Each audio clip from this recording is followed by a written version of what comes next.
Heaven's messenger sent from above with a heart of gold, spreading endless love. Emmanuel Boki. Bacho mridu bata prade. And I'm a bread de be yari wo Italy.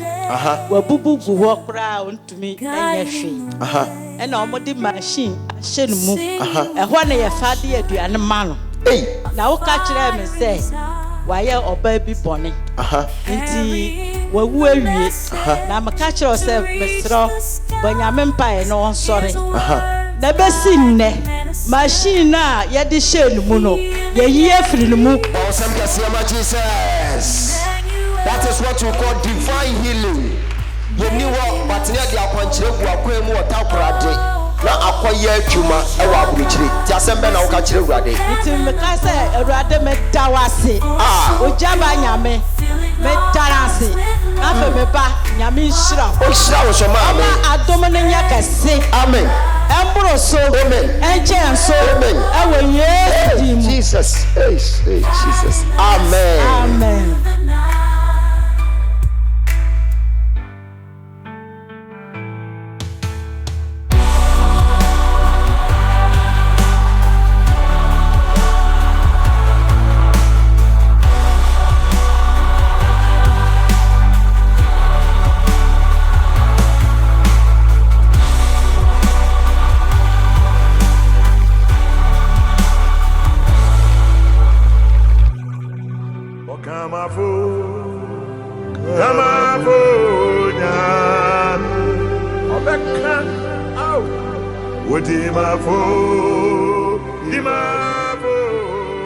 Abushia, now what to say? In him say Christo Adom Hoye. And no baba the cat as some debia ever bow. A muti, a Pesawunya Abutere Mame. Na a radiate me from so. Na wabwa brabo. Makachro say a doni brave Nyankopon de tumi amankophobia we yi wona si ho ahyada sone won so na waboa wo mo aye o madoye bi na ode adom wanwaso bi dia ma wo mo se omfa mo ne ma ena no na Israelfo na kasa pese omuni nyame hia na Nyankopon ka kire Moses se ka kire omo se omo mo bo mo ndwira omo ho endware nsie so omo kama and be share omo because omo na omo se omo abre Moses da bia nyame se yenso ye nyame enkokọ eye nyame ma na da omo bo omo so omo baba be share nyame ankasa no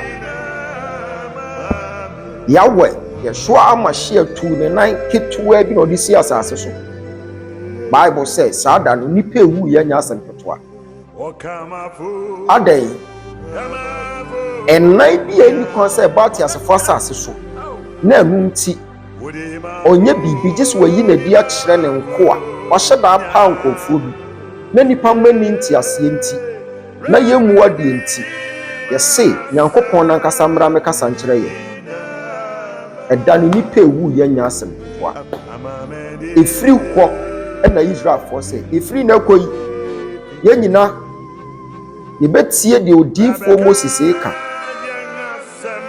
asewade ka bibi kire na omra me kan kire ye hwe me ka se bi a kire enioma bi koso woni pa bre mu a se yama ye ni anda ho a woni baba ho so no wo de hwempon aduro ebekwa ko treat ananta abra ananta ne nko eya na enya nwanwa se awo aka wobi na obuse nipa kro ne se yede wo kɔ he o se yede me kɔ carpentry shop de eya dan na wo de penfo a awo aka na kɔ ho eno kire se enya kɔ ni twase yede penfo ne kɔ itwase yede ne kɔ maternity ward enti wo how bi a to so bia no ɛho solution no ye won nkofo bi awurade de sa solution ni de ahye o monsa ba just say wona won tew ne o ma bi asentra me ka kosi sai eye healing school ebe hu Thursday na oma abomensa na wona wo ma bo won nsa no na wo koka fufu a wo ma okay na wo ka fufu ama nsan e na wo ma bo nsa fufu zu kra kakre bi na papa ese me kama ti ya kawie ye ba befrem mi hu ya ni se tei me nsa na tie fisu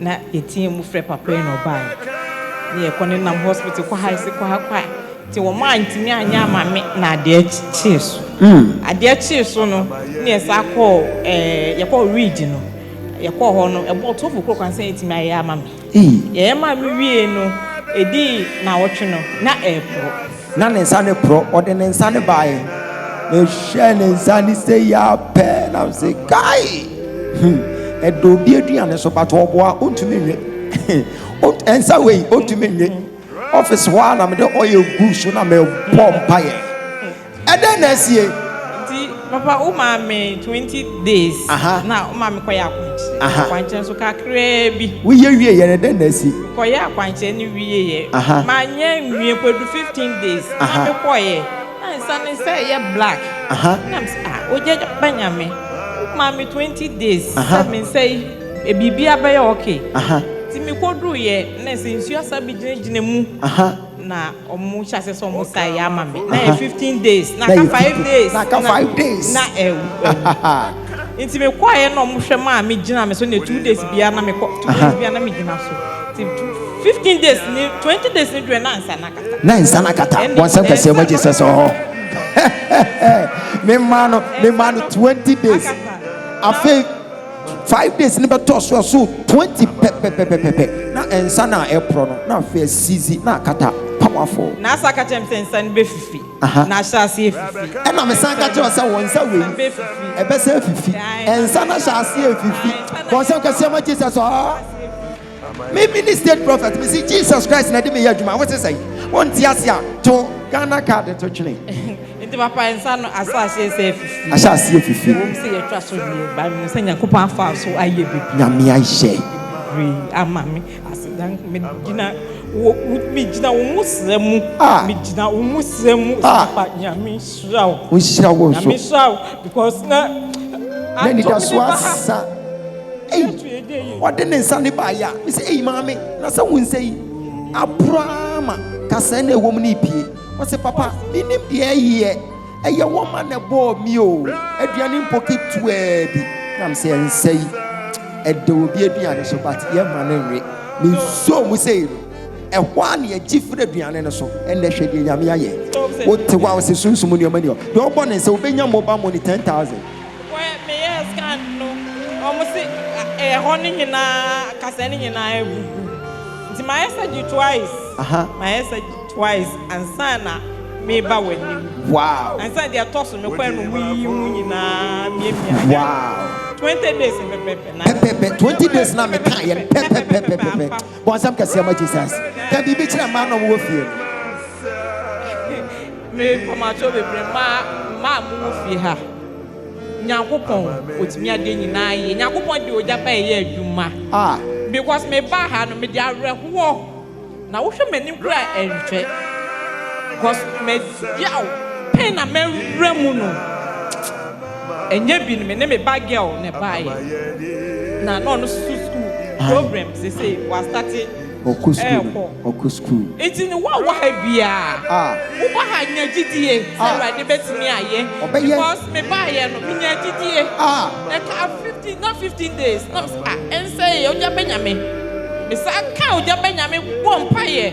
20 days ne papa me dua ye bia me nsa na kata. Bon sam ka se ma Jesus Nyankopon ni na momra ha wo nya bibi tumwa anu de momra ma bibi kransi ansa aduane keke na meka wo enso ye twa me nsa nef eti mugina ha momra na Nyankopon timi ade nya ofo Ogyaba so ye nyama bebi ti bidra ha me de Ogyaba nyame kopon ase bi de Ogyaba so ase ase bebi papa me ka se me da wase ya nyame shira mama oni nyame ko Healing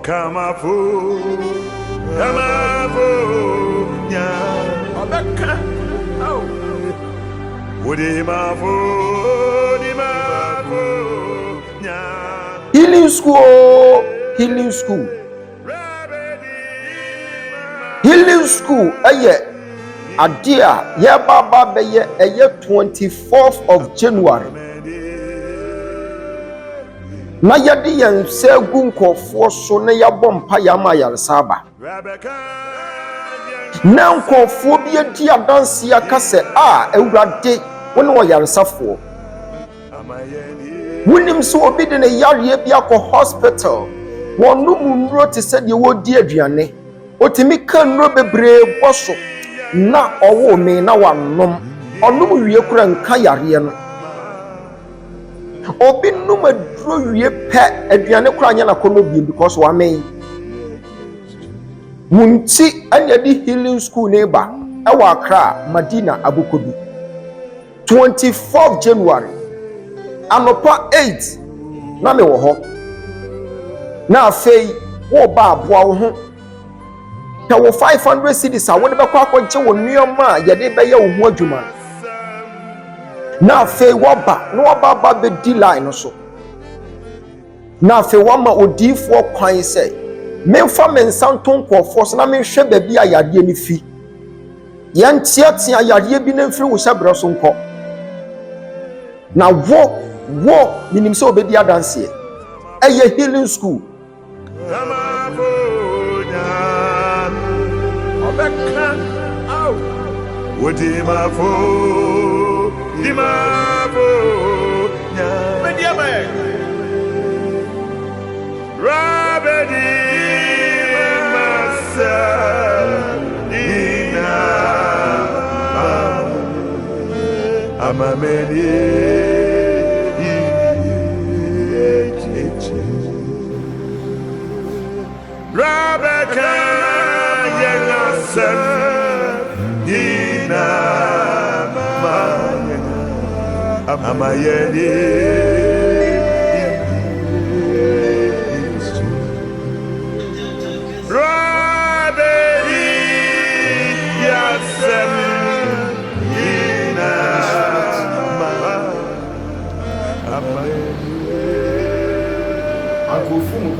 Only gifty. We don't let you. Gifty sobbing.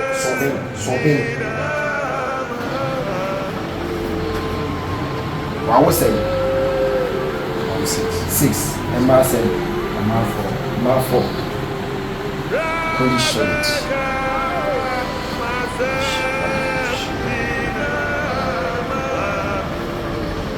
Holy shit. Thank you, Jesus.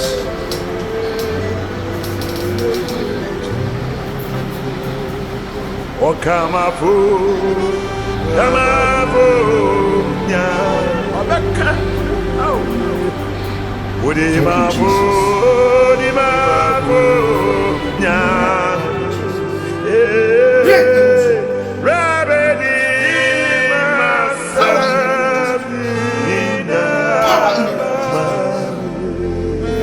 amamedi.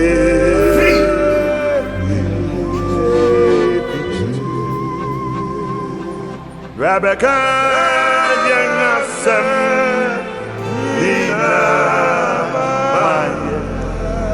Amayeni,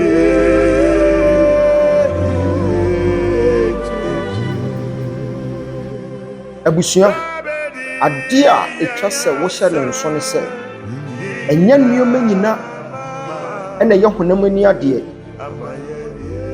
obi betimi akọ hospital obekọ akọduru hospital na doctor aka kire ne say ya ya wo labs aye bibia enso ye hunu yare bia enso ni pei ohwe mi oda ho nyina owu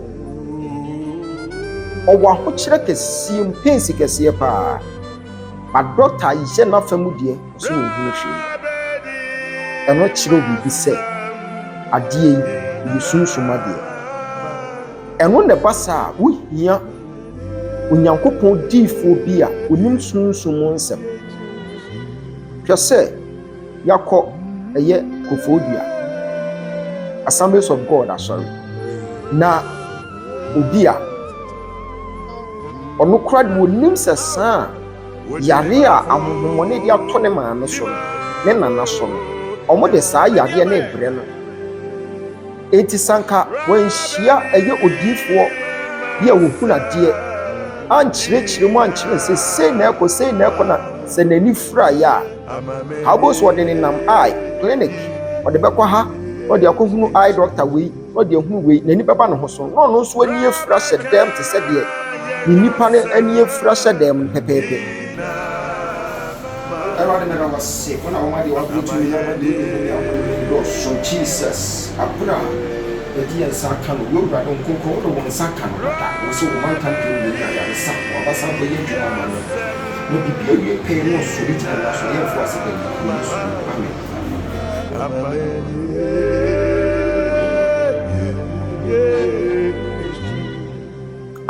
Ɛkɔ obi ne nyansa a ɔmu sɛ awurade eti yɛba saa na etwa sɛ wohwehwɛ wɔ bi a wɔnim fam wowu nti wɔn a wɔyareɛ no akɔyɛ te sɛ deɛ wɔne nam hospital bebree but wɔnya mmuayɛ no wowu nti ɛnam de healing school yi ɛde ba ɛyɛ 24th January ɛwɔ Accra Madina aboko bi ɛyɛ ayaresa nko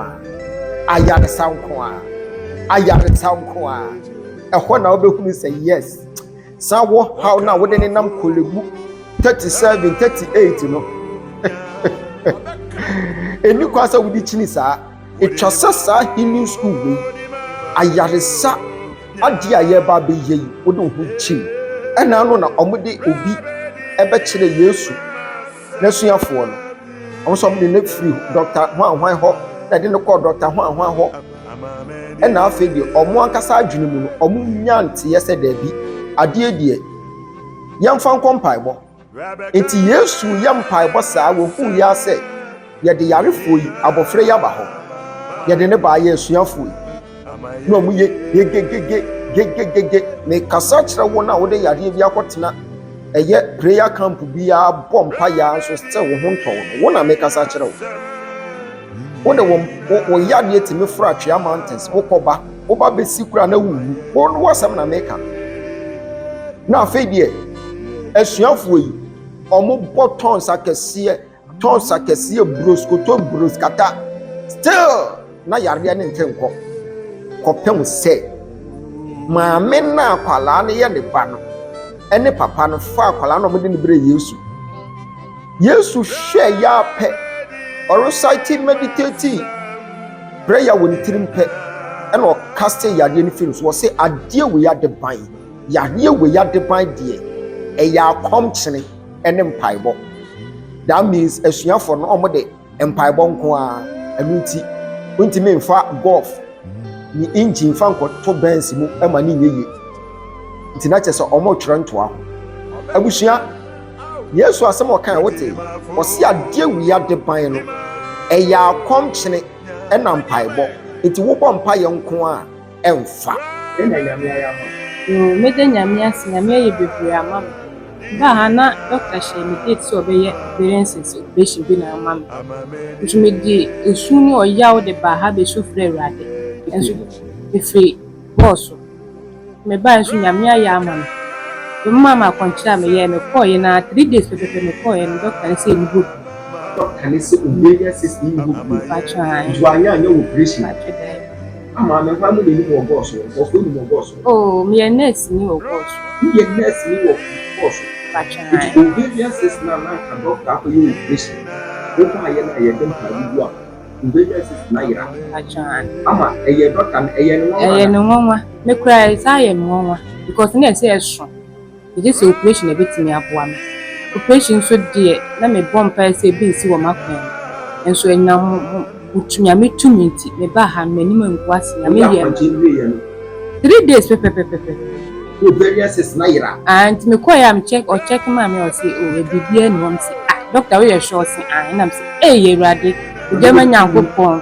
wo tumi ampa so ye we ama me em say me ka kyerɛ Awurade sɛ me da na se na de aka nyinaa me so obɛyɛ ama aniwa nyinaa hu de Awurade tumi yɛ ni bebree ti fie sɛ mo boa but me ba ni ma nye gidie sɛ no Timo bia how bia na yale bi da so na wo na doctors for huna fabra ha nyame be hye ne ho ani nti mo nso a mo ba ha mo ba betie nyame tirim po a na mo de ne nam no bebre amankofo ti atete bebre adichim saa chimi bi mo wu bebre mi de me hye mo bo na me ka kire mo se nyame adifo wo mayimu nyame adifo na ye kaka mu ba ko pe ene prophet Ogyaba na mo nim nti bi de me bo ne dewo de akire me mo no ko asori o madam fufu o hwan o wo bia wo hia nyame tirim patie no wo de bra na wo beti nyankopon ne wo de yade bi ni na prayer comes to prayer camp wo mayimu de me huru ba bia wo nim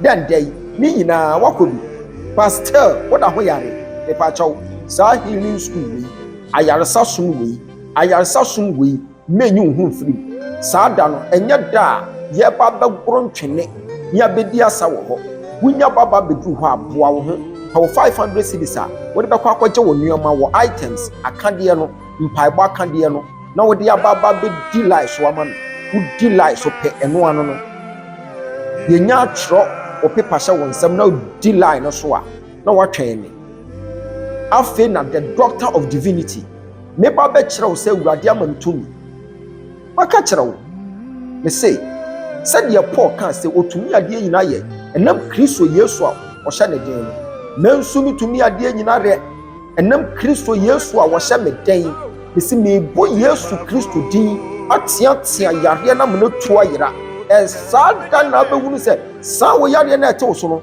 e wa so die nyame ayama me de ebru adwene ntiase so me ba papa enche na before me baba no mate fellowship me ba papa ni bebo na mani no ka chem se me nhyase ni mo na me yese me be sase aye Sunday Friday ade ba chi Saturday na me se me minimum nhyase ye me ya tina mo ade chi Saturday na ye mo timi ko hu me doctor mama me enu ewo me panie Sunday anopa ne jese me pagya me tikura enye yi misum se me hye Sunday asinkrofo aba me den makasa me kasa kura enye yi me num nsu enye yi me divi enye yi tina jese aye din me dawoti chadechi Monday no ne jese intention na manum na esane ti me frere so fujima yekohia wo mountain of the fire of the mountain ti me nim ne pa na me frere said you to me no se me kam homra papa ti Monday wi abetu ko na me de me ka ba papa na me anim ni bra papa na ase mantena sekra na papa ka chem se obi asame na ase anwe kasa ni yem soso ba bia me wona sofo bi atwa me ho hia na mienu bi e wo ho a chese de omo ne me ye no papa kan anya me wa makra no mu pese omkume ti papa maame mort ordinary mort aye no na me hira papa nya me nyo kese mort keke no se me no ni kaka me de na ma no because me ntimi me ne hwe so de maame no bompa egu so no se me nkona adofo me no moti nkakra sa me du fie akase kitua bi na me di tua no ne tramme me bowasa di mu yanse mo cha me num tata ade na pipe ko pe that day no na saade na bo minimum na pai dano am ordinary motor na ye no yi bi apai mo ja tata na juna ye tima me metimi ano be sinne ade ne ma bi kashe rade ni munyam se nyame e de papa eye adwuma na wo ye sofo na se wo ye wa adwen se munna mo ya sofo nti wo betena se adofo enwosira na eye ni di so me ye sofo nti mapa me papa na ase me mu se bebia nyame di na dun me nya nu ho tie se nyame fa ne so na oboa me tu ye sofo na wo ho kire wa adofo entena se nya se wo bewu abrawota mo nso se me tena se ya adofo kama wo afi wi ase nyame nam papa so Dr. Ogyaba nyame onhira agye ama nemeti ase ya ye me kan say nyam kan rade na nyame so enhira papa aya munya kolebufo sometimes mo hawo mo what do yare ya kolebu still what ho yare ya ma waduro ya chow specialist work on ho still what ho yare me pa chow in wasting time you are wasting time ensamre bi ma yenhia 24th January eye healing school eye ayaresa sonko esom enam de be ma omo a mpuchire bi gu won so womo a yade bi ni womo di asie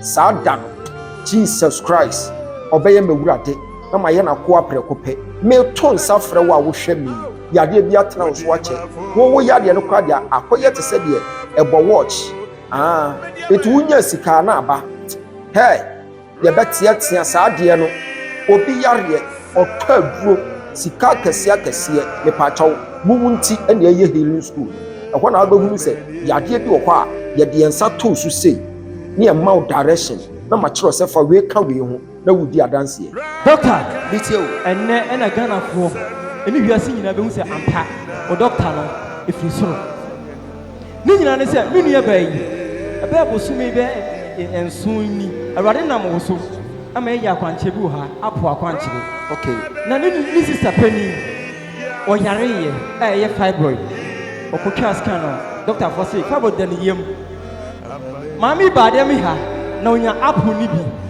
awurade nam wo so bɔ mpa yɛ gu so ma obiara de kɔ fie de kɔyɛ de ɔde bɛyɛ odu fi na ɔsɛ dabi menyɛ pɛ sɛ megunya mekɔ amenwe mɛma me sister yi biara na tumi a ɛwɔ Ogyaba soɔ no awurade nam no so wɔde ayɛ nsɛnkyerɛnne ɔma ne bi wɔreyɛ sister yi ti hɔ ɔsɛ meyam ɔkɔ hospital ɔmo kɔ twa no scan na fibroid na da ne yam no ɛni ne yam bi bonsam kɛseɛ ma Jesus wo a wobɔ wo nsɛm yie no yareɛ bi ɛte wo so sɛ biribi to wo a awurade wɔnyi wo mfiri mu nti wɔ sɛ sɛ doctor ano ɔden sister no kɔ twa yi a fibroid ne ne yam bi no fibroid no adane ɛba ɛda ne yam wobɔ wo nsɛm a me se onyankopɔn pɛ ɛna ti me ma fibroid ɛda ne fan boy ɛyɛ fie ha pɛ ɛna fibroid ti me da ne yɛ fan boy etu ogyina osisi a wɔnyam ne sister ne nyam bosome nso bɔnsɛm kɛseɛ ma Jesus etu ogyina wo asɛm bɛ na ɔka kyerɛ wo wɔde nyankopɔn si sɛ awurade nyankopɔn ayiw ama Ghana ɛde wiase nyinaa mama uwo bibi ka akyɛw ida nyankopɔn ase sɛ wanam wo so agye me sister no ɔmo so ɔmo bɛpae mpo nso ɛnna na okotwa scan no na ɔse Gloria yɛsi eni hɔ biomo na me se san okotwa na ɔkɔ another one ɔse Gloria eni hɔ ti doctor no mpo bi sa me sɛ me yɛ aduro bɛn na me se Ogyaba nyankopɔn ɛna agye bɔnsɛm kɛseɛ ma Ogyaba nyankopɔn wo a wobɔ wo nsɛm no ɛna ɔkɔdu fie a wo kunu ɔmfa ne sika ɛda n'account mu nyinaa ɔmfa mma wo sɛ wo na awo no fibroid na ɛpaapae no fibroid timi dane bɛyɛ fan boy maame ɛmfa nneɛma nni agorɔ 24 January yɛn nyinaa yɛ ahyia ɛyɛ healing school yɛn nyinaa yɛ ahyia ɛyɛ ayaresa som soronko ebia na ɛbatɔ wo yɛ mu a na asɛe wo yare wo ne wo kunu hyia pɛ na nsuo na bɛsene kɔ ɛpaakyɛw wo yare sɔ bɛrima ne nsa wo ne ne mmara wo a wo hɔ ntumi nyinsɛn onyinsɛn ya na honhom bi aba na wabɛda na nyinsɛn na sɛe mepaakyɛw wo yare ɛno nti ma yɛnhyia na menkyerɛ sɛ adom akyɛdeɛ no egu ahodoɔ obia ne ne deɛ Dr. Ogyaba ne di me laa mu awurade fa me so ma nkɔfoɔ adanse ɛboro adwene nteaseɛ so 24 January anɔpa 8 na wɔahyia mu wɔ hɔ na mahyɛ aseɛ de me nsa agugu nkɔfoɔ so na yɛ cast demons firi nkɔfoɔ so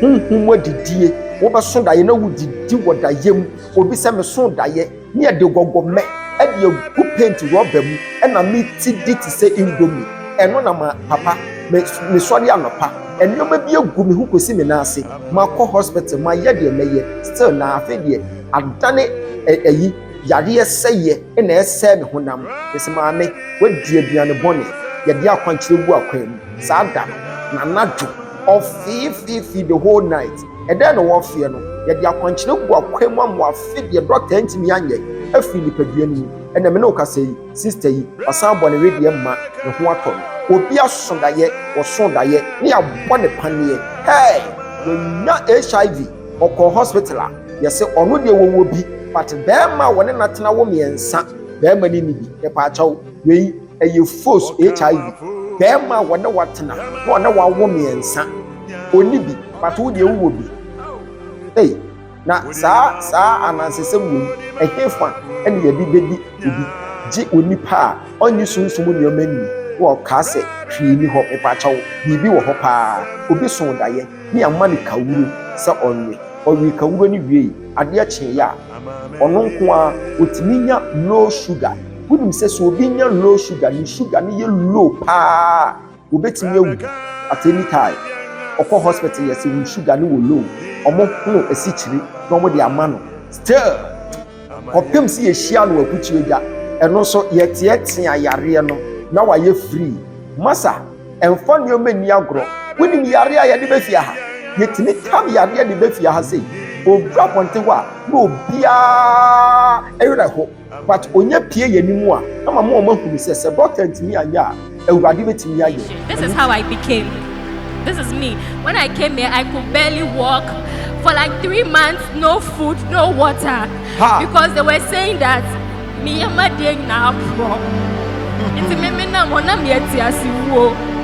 That day when Papa located me, I had only 48 minutes to die. And it would have happened right here in the church. Rebecca said, sorry, no be trashy and one, but that was not the case. But me danya me ase. Say one shame me body be. One shame me na mo tu be. Ne mo hu me mo po. Efa ya papa so anything me kwa. And then me say na me say accident na ya. And Kewrade celebrate the oil in the house. Man, your best of me because I feel this is a second chance for me to live my best of life, to glorify His name. And I also want to thank the whole church for standing in for me. That seed that was given on my behalf. Yes, we sow a seed. That was the purest love I have ever felt in my life, ever since my father departed.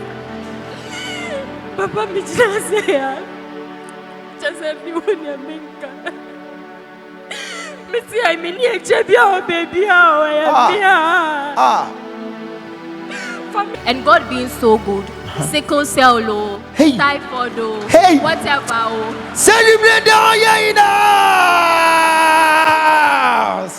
To the extent that the doctor even asked me, why you don't smoke, you don't drink, because my system is very clean. I'm like, it is the doing of the Lord. It's the doing of the Lord. The doing of the Lord. God bless you. God bless you. God bless you. Go. This is the doing of. Can you celebrate the oil in the house? Oh, I call Bini Yanso Muse Rade. And ultimately, 24th January. Yenina Yeshia, a healing school. A yan Jarsa Sum Kwan Yebe. Epiana Wopeba, also Yariano. Pachobra, young fan your men walk him, or Peba to him. If a son will be a dance here. Epiana 5 would be tate. Minimum will be another menses a crama. Menses nema, but yet they are continuing to walk him. O dear dance here, menses new flow ye. A flow ye, son and next month. Now was a sheba, or sounds when you say, won't pay win up a day. And with the healing school way, a pacho, bon hoso. Now 500 cities are. What about that John Pie back and the pacho? Nabra baby shiami. Na me lay hands. Na me nkyerɛw deɛ wɔkɔ yɛ. I was waiting near the dance here. Ya never na to so. What the any day? Fibroid. Edenya. There be diabetes. Me pacho my yenhyia 24th January. 24th January. Ewa Accra, Madina Bukobi. Bo ho so. Now 500 cities na. What about John Pie back and the na bra be di line so. E winya dru ha. Ya do fa hyehyɛ yɛ no mu nyina wie. Na wo baba be di line so a afi na wo bompa ye wo tirim ka kire urade se urade ende dai se wan hyira me amenkɔ na mede me nsa tɔ so a wanya gidie na yarsa doma check no de atom eye Dr. Ogyaba no urade be fa so aboa sister ya wo hwɛ mi ade bia ne ma yare sa we yare ne de ne kɔ we ne ho tɔ na we so ayare ne de ne kɔ na kyesa wo de hospital na ada ne wo fie so ankwala no for mo bra 24th January obabi da anadwo a na wo twere de se gre ede na ekoso e pacho for mu nyina for mo bra 24 January eye healing school e wa Accra Madina Bukobi e ya yaresa som e ko na obahu say yes wo yare no e wa so ye tia no baako mienu e bekọ amwe di adansi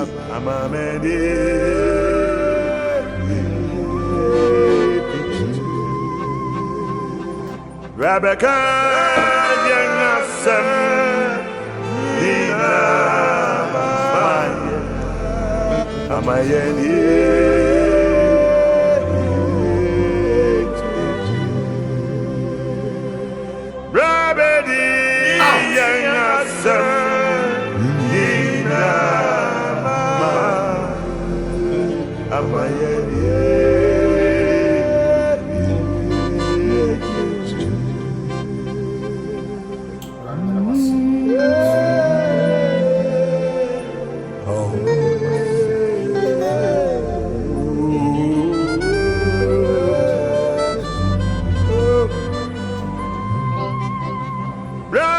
Wonim sɛ wɔ nipa bi wɔ hɔ a ɔbɛda anadwo obi ne na bɛda wonim ade a de ma no ama no yareɛ white wabɔ pane a ɛwɔ wiase nyinaa ɛnkɔ mepakyɛ wo deɛ no you are possessed yɛde yɛn nsa abɛto so yɛkaste saa deɛ no afiri hɔ wonum aduro mmɔ pane abiem ba saa yareɛ no ɛbɛfiri wo so akɔ adɛntira sunsum awadeɛ honhom ɛba ne wɔbɛda no ɔntumi mma ne wɔmmɛda biem so ɔntumi amma ne wɔmmɛda biem a yareɛ white o green o yellow ne nyinaa ɛbɛgya wɔakyiridie na wɔayɛ free sister bi sɛ papa mabɔ paneɛ 2017 ɛna mehyɛ aseɛ bɔɔ paneɛ ɛfa saa deɛ wei ho but papa mehunu sɛ medie deɛ ɛyɛ agyensɛm mepakyɛw mebusaa ne sɛ woso da yɛhunu sɛ obi ba na wɔbɛda wɔ sɛ ae mɛso da yɛ na me ne me nyɔnko baa ɛna ɛyɛ saa deɛ no but mesɔre a mehunu deɛ menyɛ nti na mabɔ mpayɛ na matena me baabi ɛno na akɔfa yareɛ sɛ white de abrɛ me nua baa ɔse papa bɛrima papa a ɛbɛba ma akɔ mu na ɔmo baa yɛ na ɔmo dwane agya no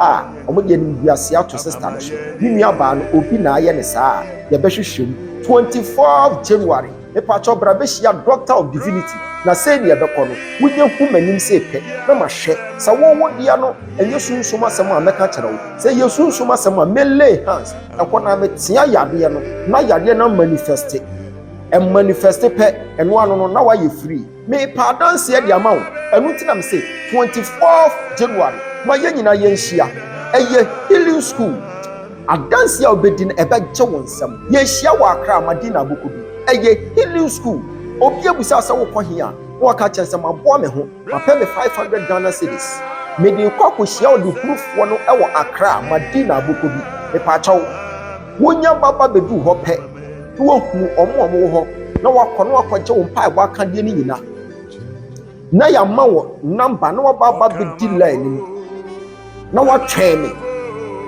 ɛbɛdu hɔ mede dry fasting na ɛbɛyɛ saa adwuma mede dry fasting ɛna ɛde baba bɛyɛ healing school no ae wɔsɛ ne mantampiam ne ɛnya ayaresa mede dry fasting bɛyɛ healing school ɛwɔ Accra Madina Aboko bi 24th January anɔpa 8 na healing teacher na megyina hɔ Jesus Christ ahoɔden mede bɛyɛ adwuma pae wɔ gyeɛ fa ahodie ɛde ama me nua bɛyɛ a ne mma nyinaa bɔ asesa yi me nua bɛyɛ a ɔbɛso na ɛna obi ba ɛne ne baba bɛda yi ɛno ti yareɛ white ɛne ne di asie me nua bɛyɛ a ne nsa pɛ sɛ adwodwoɔ stroke akyew da akyew agyaa wo mepakyɛw sɛ wotrɛtena ho a deɛ ɛbɛsa bɛkyew bi mu anhwɛ a na ɛngyaa wo ɛno ti hyɛ no nso sɛ 24 January ɛyɛ healing school Accra Madina Aboko bi mene wo hyia wɔ hɔ ma lay hands ateatea yareɛ no bɛfiri wo so akɔ woyɛ bɛrima ebia na wo bɛrima kora nyɛ adwuma 24 January ma yɛnhyia yɛnhwɛ de kuro nti ɛbaa saa yɛnka nneɔma mfa mmɔ mu ma wo na me se wobɛhyia me biem na wodi adanse firi sɛ adansedie a ɛwɔ fie ha no ɛboro adwene ne nteaseɛ so 24 January ɛyɛ healing school ɛwɔ Accra Madina Aboko bi ma yɛnhyia na Jesus Christ ɔbɛfa me so na waboa wo ne deɛ fam Dr. Ogyaba Macau. Messenger from heaven above, with your voice so pure, filling our hearts with love.